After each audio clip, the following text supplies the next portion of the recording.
कंगुवा का इंतजार फैंस को एक लंबे समय से था जो अब खत्म हो चुका है। तमिल फिल्म अभिनेता सूर्या पहले ही बता चुके हैं कि वह अपनी फिल्म कंगुवा को 2 हिस्सों में लेकर आ रहे हैं। ऐसे में फिल्म को उसी सोच के साथ देखें कि कहानी अभी बाकी है। क्या है फिल्म की कहानी? फिल्म की कहानी शुरू होती है पेरुमाची द्वीप से, जहां एक बुजुर्ग महिला कहती है कि इंसानों के जीवन में सबसे ज्यादा रहस्य है वह क्यों जन्म लेता है, क्यों किसी के साथ रहता, क्यों किसी और ये मरता है, यह कोई नहीं जानता है। वहां से कहानी 2024 में आ जाती है, जहां किसी लैब में बच्चों के दिमाग के साथ प्रयोग किए जा रहे हैं। वहां से एक बच्चा भाग निकलता है। कहानी गोवा पहुंचती है, जहां फ्रांसिस सूर्या कोर्ट योगी बाबू बाउंटी हंटर हैं। जिन अपराधियों को पुलिस नहीं पकड़ पाती है उसे वह पकड़ते हैं और पुलिस से पैसे लेते हैं। लैब से भागा हुआ बच्चा फ्रांसिस तक पहुंच जाता है। फ्रांसिस को भी बच्चे से जुड़ाव महसूस होता है। वहां से कहानी फिर साल 1070 पेरुमाची आती है, जहां के राजा का बेटा है कंगुवा। सूर्या लैब से भागे हुए उस बच्चे का नाम इस दौर में पूर्वा होता है। पूर्वा के पिता को गद्दारी करने के जुर्म में कंगुवा ने जिंदा जला दिया होता है। हालांकि उसके बेटे को वह गोद ले लेता है। खैर, रोमन सम्राट एक द्वीप पर कब्जा करना चाहता है। वह उधिरन बाबी देओल, जो अर्थी द्वीप का मुखिया है, उसकी मदद लेता है। उधिरन के बेटे कंगुवा के हाथों मारे जाते हैं। अब उधिरन की कंगुवा से दुश्मनी निजी है।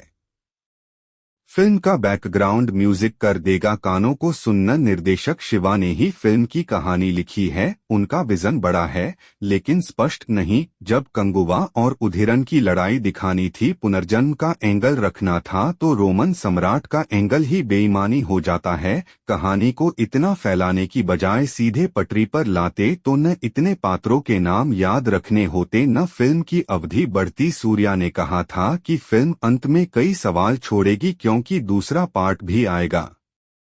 हालांकि फिल्म देखते वक्त मन में केवल यह सवाल आते हैं कि इस फिल्म के पात्र इतनी जोर से क्यों बात कर रहे हैं, फिल्म का बैकग्राउंड म्यूजिक इतना तेज क्यों है कि कान सुन्न हो रहे हैं। हीरोइक सीन के लिए मगरमच्छ के साथ कंगवा की लड़ाई भी थी जो रोमांचक नहीं बनी। वहीं जंगल में वन मैन आर्मी की तरह 500 सैनिकों से कंगवा का लड़ने वाला सीन अच्छा लेकिन अपच है।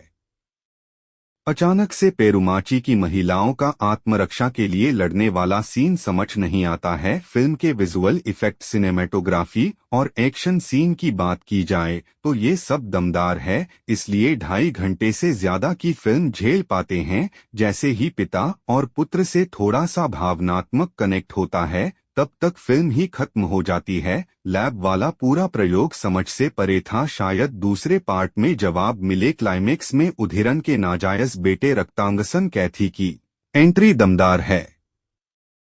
सूर्या के छोटे भाई ने कैमियो से ही जीत लिया दिल। फ्रांसिस के रोल से ज्यादा सूर्य कंगुवा बनकर प्रभावित करते हैं। दक्षिण भारतीय सिनेमा में डेब्यू करने वाले बॉबी देओल का लुक अच्छा है, लेकिन निर्देशक उनका सही प्रयोग नहीं कर पाए। दिशा पाटनी को समझने की जरूरत है कि ग्लैमर के दम पर वह कब तक चलेंगी। अभिनय करना पड़ेगा। योगी बाबू के हिस्से भी चंद सीन ही आए हैं। सूर्य के छोटे भाई कैथी की क्लाइमेक्स में एंट्री प्रभावशाली है।